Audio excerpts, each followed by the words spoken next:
Hi, how you doing? How's your weekend going? Now, I had told myself I wasn't going to do any videos today. Um, it's been a packed week in terms of earnings in the US. It's going to take out the time to just go through those earnings as well as the crypto space and just put something together. So that's what I was doing. But this story has been trending in the Nigerian market for the last 2, 3 days, and I thought for my YouTube audience it would be nice to have a short video summarizing what's happening and keep them updated. I'm also considering, I'm not decided yet if I'm going to have this video go up on TikTok um, and maybe have the slides go up on the Green Ticker Tales Instagram page. So I don't know yet, but I'll consider. But anyway, let's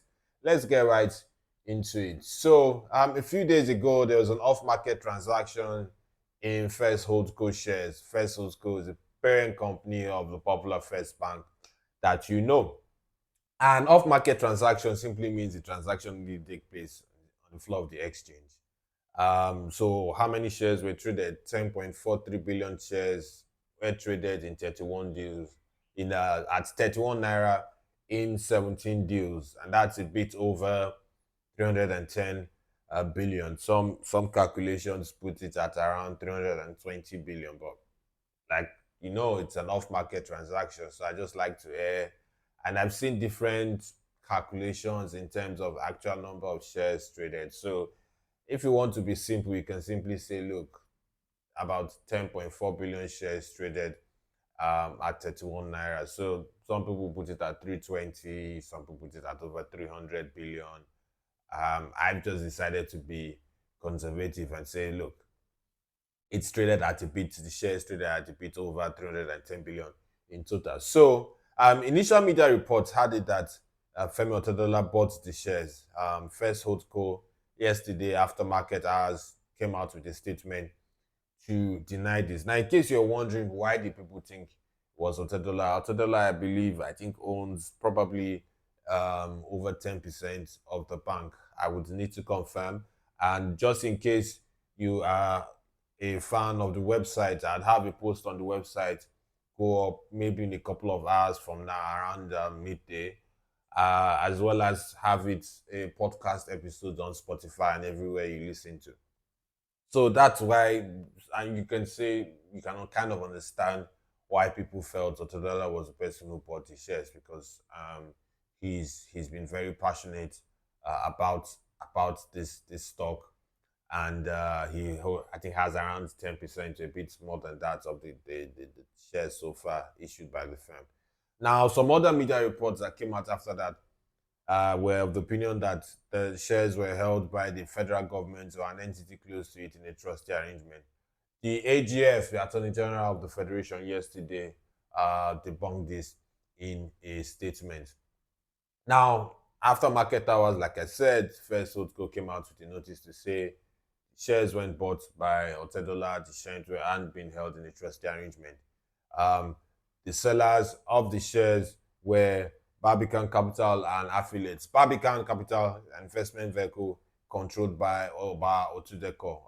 Otudeco is a major player in the Nigerian market, equities market. You may know him from the Honeywell Group. Honeywell Group used to be the controlling shareholder of Honeywell Flour Mills. Oba Otudeco has been in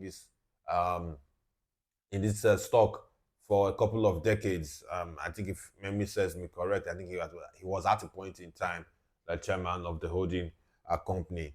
And then you had Leadway Group and affiliates. Now, the Leadway shares, the shares sold were shares held by the Udukale family through their holding company, while some of the shares held by the affiliates were related to the PFA. So that's on the selling side. Now, on the buying side, there's an error in my slides. Please forgive me. On the buying side, the shares were bought by RC Investment Management Limited, and there's been a lot of chat on social media. Who's RC Investment Management? Who owns the shares? Now, RC has ties to Rencap Africa. Rencap Africa is a financial services firm, and I'm sure if you check online, you can probably see documentation related to RC investment management, and you have a senior person in Rencap in the documentation as a shareholder in RC. So clearly, it's a Rencap play. Now, more clarity is needed. Is RC investment taking up the stake in the firm by themselves? Are they doing it on behalf of the clients? And if so, I mean, yes, they are not at liberty. They are not, it's not by force for them to disclose who the client is. But when you look at the quantum of shares, I mean, you're buying 25% of shares in one of the big five banks or big five financial services firms in Nigeria. I think a bit more disclosure will be required. And luckily, we may not get that from the CBN in the forthcoming MPC meeting, but we hope that in the days or weeks ahead, that there will probably be a bit more color because this is a significant transaction.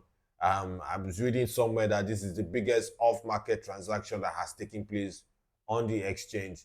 And I'm only wondering, I mean, the kind of commissions for a lot of the players are involved, the brokers on both sides of the deals. I mean, that's probably fat, juicy commissions. Even for the exchange and the CSCS, they're getting decent cuts as well. So it's a historic transaction. You can say it's also historic because the Otudeco camp has been in this stock for decades, probably counting over 20, 30 shares and all 20, 30 years rather. So it would be nice if there was some more clarity about it. So I hope you found this useful. Pardon the typos. I'm only just saying this. It's been a hectic week. Sometimes I think at this point in time, I very much need to get some good shut eye before I resume looking through numbers for the weekend. So do let me know what you think and have yourselves a good weekend ahead.